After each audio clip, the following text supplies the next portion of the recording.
Rightio, you wrote about Joseph Parker and how his agenda and schedule might look moving forward. Joseph Parker's been incredibly busy, kind of serving up some lovely little bits and pieces during the pando, but less about Joseph Parker winning the content battle of the pando, which I think like there's a lot of different personalities and not necessarily like celebrity types, but it is an opportunity for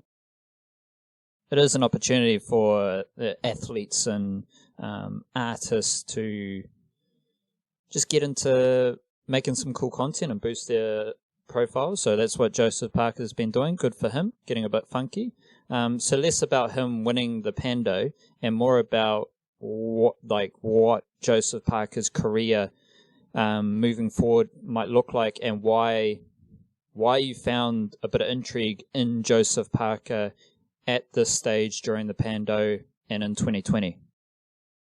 Yeah, well, I mean, I do actually have some thoughts on him winning the lockdown kind of thing, and that not so much about just the videos, because the videos are cool. It's all that you just said. It's like, it's lovely little content, keeping people nice and chuffed, but I think it's also an interesting kind of rebranding for Parker at a time when his career is getting a bit of an interesting rebranding. Like, because how often have you seen him leading into a fight where he's just sitting there trying to be the tough guy, like, yeah, I'm gonna knock him out, I'm gonna drop him, I know, like, I got the power, I know I can take this guy, I'm gonna knock him out in the third round, whatever.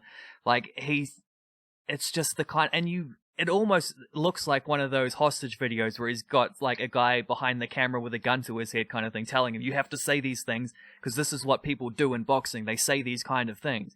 And it's never felt natural for him. And I felt like in his last fight against Shaundell Winters, he just seemed a little calmer, and that was interesting, because maybe it was coming on after, like, having that spider bite thing, and maybe that, like, it cost him a big fight against Derek Chisora, and maybe it put some things in perspective for him, and he just seemed a little calmer. Maybe it was just the nature of fighting a guy who he expected to win against, and he felt confident and ready to do the business, which he therefore went ahead and did. Like, maybe it's just a little bit of that. I think also a lot has to do with his uniting with Eddie Hearn, because I think just having that takes the pressure off. Like, Dave Higgins can just be his manager. He doesn't have to be his promoter as well.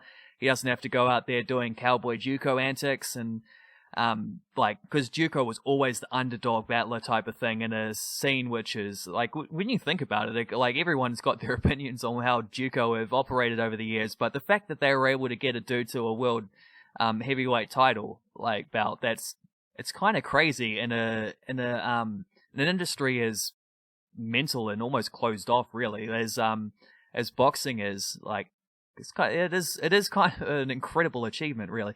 But they were always the underdog battlers and chirping away, and like they don't have to do that now that Eddie Hearn, who's like the biggest name in boxing promotion right now, on the back of what he's done with Anthony Joshua, who maybe only one of the three top, or you could probably say two top, now that Tyson Fury's done what he did to Deontay Wilder, but they are fighting again, so I'll still leave it as a trio at the top for now. Tyson Fury, Deontay Wilder, Anthony Joshua, like, I mean, at this point, I think it's hard not to say Tyson Fury ought to be the top dog of those as the lineal champ and all that.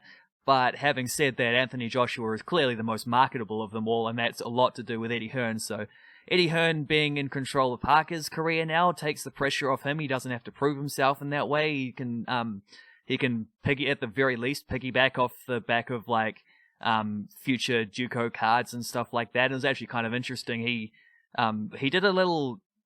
popped up as a guest on an Eddie Hearn live chat on Instagram that he did a couple days ago, and like, Eddie Hearn made the point first off about how if Parker hadn't fought on the late February card that he did, that was one of the very last ones they got through before all the postponements started happening. Considering Parker had already had his previous fight postponed, he hadn't fought since, I think, June or July.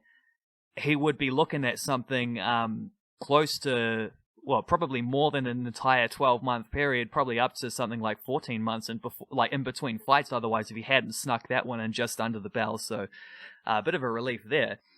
And then Hearn went on to say a bunch of stuff about how after this pandemic stuff is all sorted and we start to get back to regular things, like all these sports are going to be starting up at once.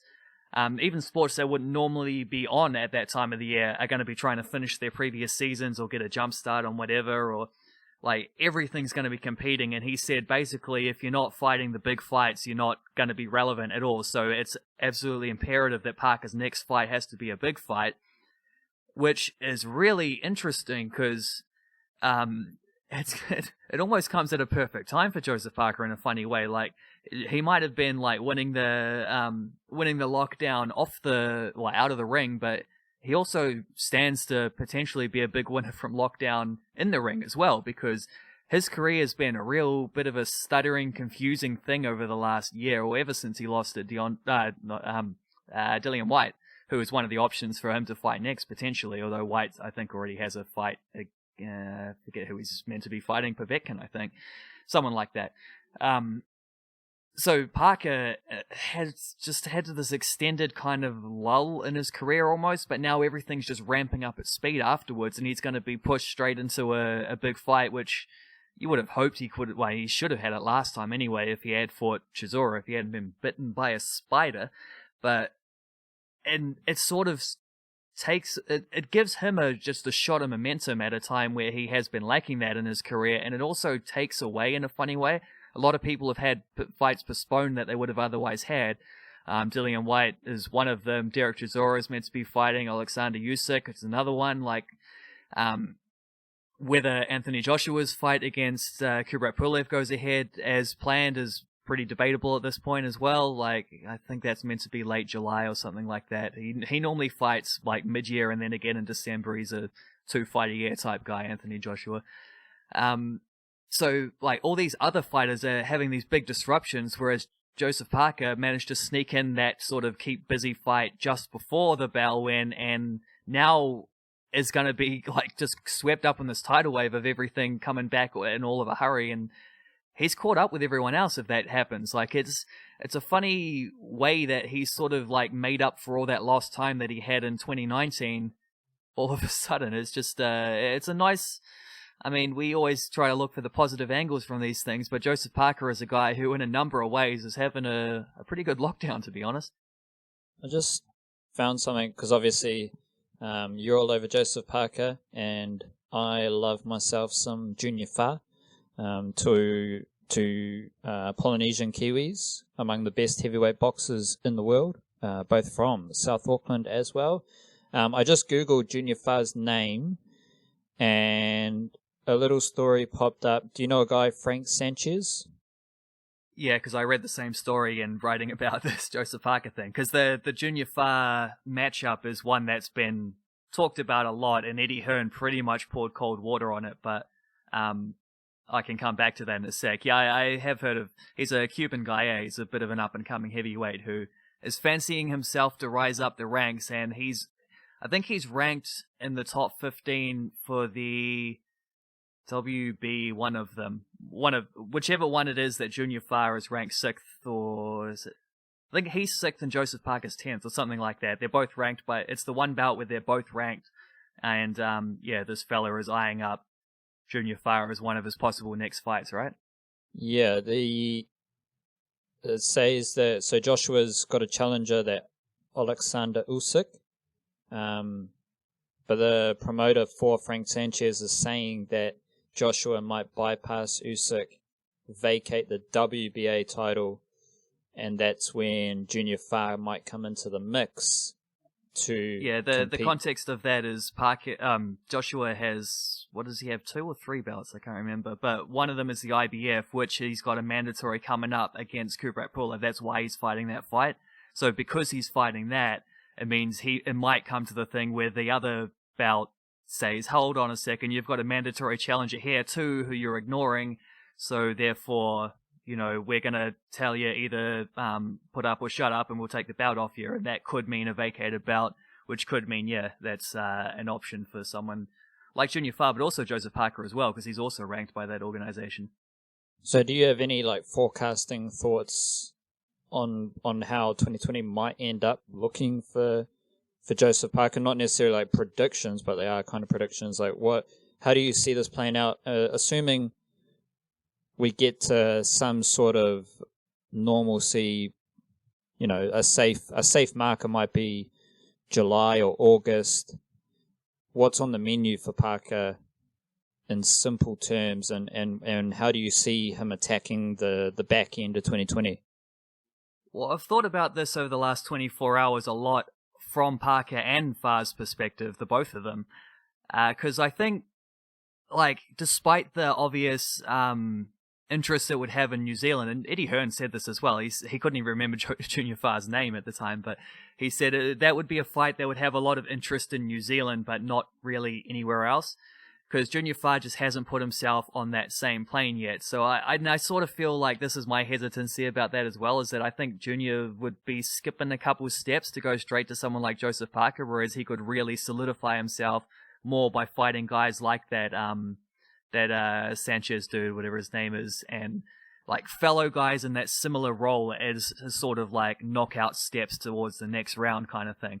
I think that would suit his career better, rather than, because if he skips a couple of steps, fights Joseph Parker and loses, then he almost goes backwards, rather than, and we've also seen what can happen to someone like Andy Ruiz. It would be a much more dramatic thing for Ruiz's perspective, but when you suddenly leap up in contention and then suddenly it's quite hard to maintain that when you haven't like done the hard yards to set yourself up there. So I just think Junior Farr's in a better position if he continues to churn through other contenders and work his way up to a real solidified thing, and also build his profile. Because even in New Zealand, I don't think he's on a high enough name recognition scale to turn that into like the kind of interest Shane Cameron versus David Tua was, for example. I just don't think he's quite famous enough for that yet, but he certainly has the ability. He's better than Shane Cameron, so he can get there for sure. And I think that route for him, like that route is just better for him and his career.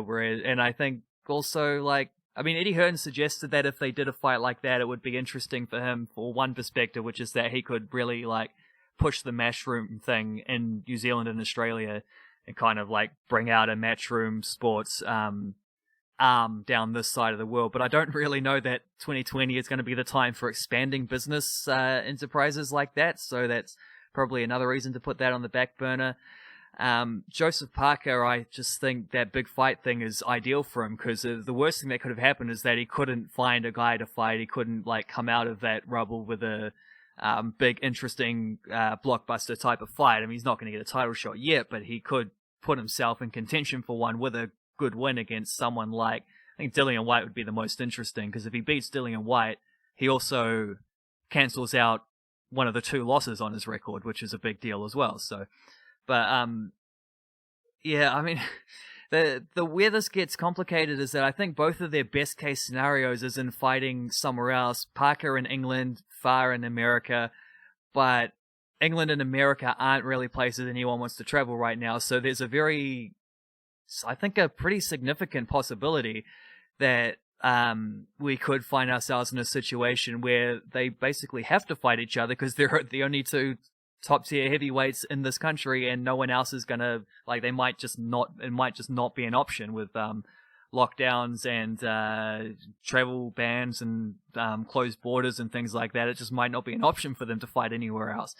And like, well, if it comes down to that, New Zealand seems to be a little bit further ahead than most of these other countries, but UK and America in particular are having a disastrous time dealing with this stuff. So that's, I don't know, it's tricky. And then even after that is the thing about when can you have crowds in, and how does that affect the paydays and things like that. So I mean, it's way too soon to be predicting anything, but there is a possibility that they might end up, even though I don't think it's the best case scenario for either of them, it might end up being the best case.